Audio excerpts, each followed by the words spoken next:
Students, आज की class की वीडियो में हम स्टार्ट करेंगे क्लास 12 पॉलिटिकल साइंस बुक 2 स्वतंत्र भारत में राजनीति। लास्ट क्लास की वीडियो में हमने फर्स्ट बुक को कंप्लीट रिवीजन कर लिया था, उसको एक बार पढ़ भी लिया, दोबारा रिवीजन भी कर ली थी।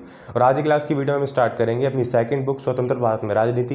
तो फर्स्ट चैप्टर में देखने को मिलता है इसके अंदर राष्ट्रीय निर्माण की चुनौतियाँ, यानी जब हमारा देश आज़ाद हो रहा था, नया राष्ट्र का निर्माण हो रहा था, उसमें क्या क्या चुनौतियाँ हमें देखने को मिली। तो सबसे पहले हमारे पास यही टॉपिक आता है कि लगभग 200 वर्ष की गुलामी के बाद अंग्रेज़ों की भारत आज़ाद हुआ 14 से 15 अगस्त के बीच में सन 1947 में मध्य रात्रि को क्या हुआ था, भारत आज़ाद हुआ था।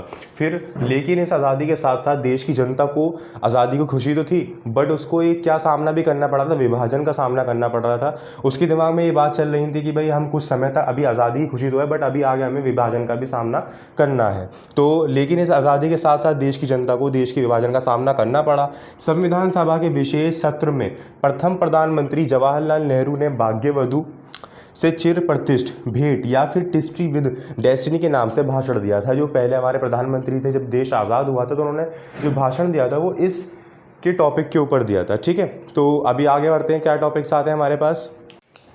आज़ादी के बाद भारत में जो लड़ाई हो रही थी, लड़ाई के समय दो बातों पर सबकी सहमति थी। पहली जो थी वो आज़ादी के बाद देश का शासन जो है वो लोकतांत्रिक तरीके से चलना चाहिए, यानी कि कोई भी मतलब तानाशाही नहीं होनी चाहिए, लोकतंत्र तरीके से सरकारें चुनी जाएं, वो इलेक्शन हो तब जाके हमारा देश चले।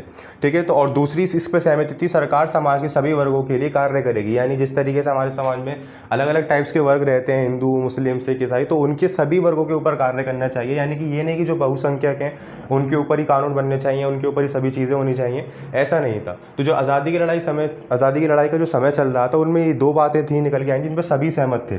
परंतु जब नए राष्ट्र की घोषणा हो गई थी, हमारा भारत आज़ाद हो गया था, तो ये तीन चुनौतियां भारत के सामने निकल कर आई।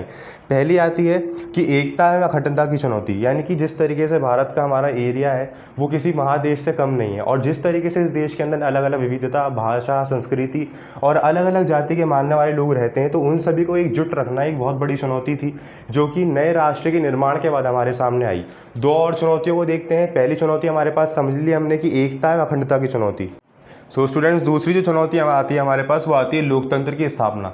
जैसे कि आज़ादी की लड़ाई के जो समय चल रहा था उसमें दो बातों पर सहमति दी गई थी, यानी कि जब हमारा देश आज़ाद हो जाए तो उसमें क्या हो, लोकतंत्र की स्थापना चलनी चाहिए और सभी वर्गों को एकजुट रहना चाहिए।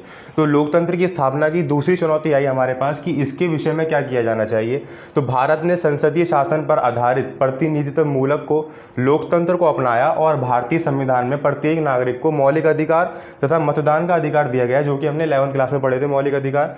और फिर तीसरी जो चुनौती आई हमारे पास, समानता पर आधारित विकास, यानी जितने भी हमारे देश के अंदर सभी वर्ग रहते हैं, सभी धर्मों के लोग रहते हैं, उनके आधार पर सभी का विकास होना चाहिए, किसी एक वर्ग का विकास ना हो जो कि बहुसंख्यक रूप में है। ठीक है, तो ऐसा विकास जिसमें संपूर्ण समाज का कल्याण हो, ना ही किसी एक वर्ग का, अर्थात सभी के साथ समानता का व्यवहार किया जाए और सामाजिक रूप से वंचित वर्गों तथा धार्मिक सांस्कृतिक अल्पसंख्यक समुदायों को विशेष रूप से सुरक्षा प्रदान की जानी चाहिए।